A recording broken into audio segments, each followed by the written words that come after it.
Thank you. I thank the ranking member. I thank the chairman. No member, delegate to Congress, or elected official of the government of the United States or the government of the District of Columbia shall be admitted to any share or part of this lease or to any benefit that may arise therefrom.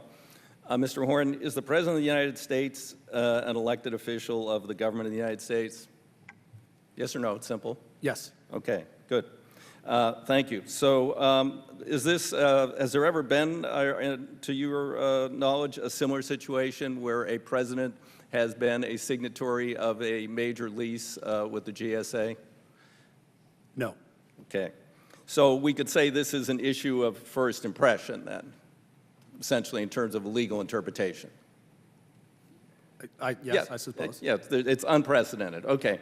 So how is it then that this contracting officer, Kevin Terry, 3 days after the election, can send an email to the Trump organization, name redacted, either the son or the daughter, saying, quote, that this is a fair amount of nonsense, that people are questioning whether or not the president's in violation of a lease when it says no elected official shall benefit.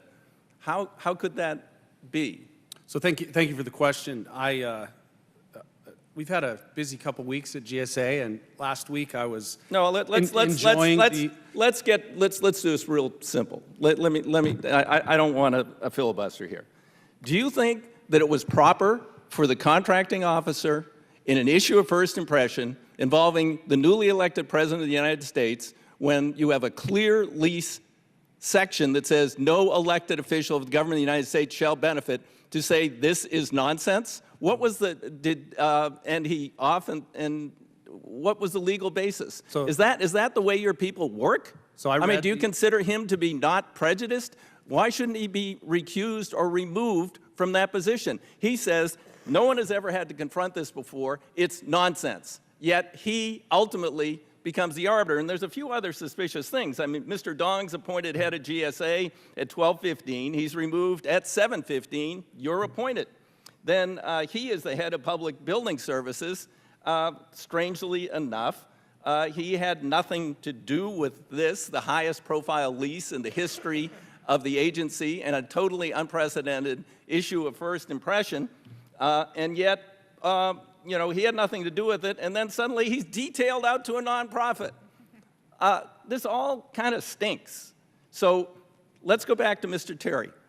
Why wasn't he removed, since he prejudiced himself by saying, constitutional scholars, legal counsel, I don't need none of that. This is nonsense. Hey, let's go out and have a cup of coffee. I want to tell you about my trip to upstate New York.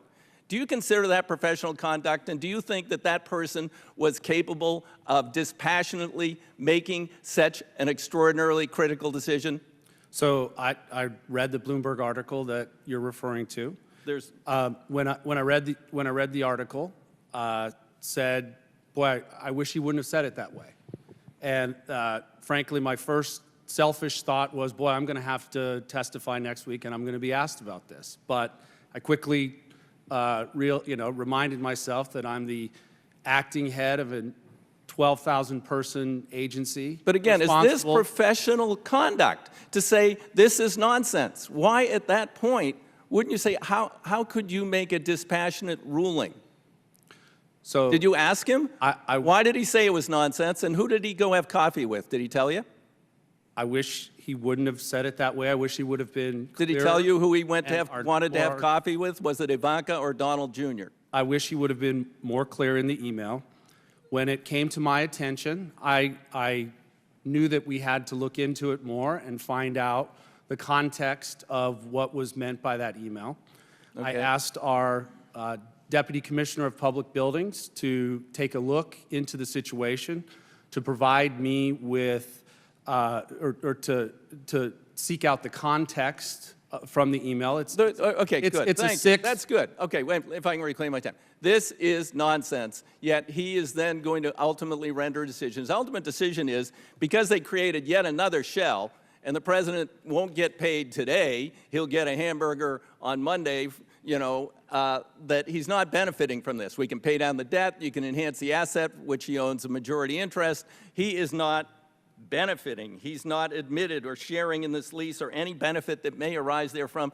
Can you really justify that and say there's no benefit to an individual who ultimately is going to benefit? If he just doesn't benefit today, might benefit tomorrow, next week, or whenever he's not president again? So my job as the administrator is to create an environment where contracting officers can make decisions, business decisions free from political or senior leadership influence. And legal advice? Kevin Terry worked closely with our Office of General Counsel. Could we have the legal documents that were provided to Mr. Terry to justify this ruling, please? We've asked for those. They have not been provided. We will continue to work with the committee. So you will not provide those documents? We have not seen the documents. You will not provide them? We will continue to work with the committee. Well, let's just say, Mr. Chairman, would you, I guess you're the committee. I'm not the committee.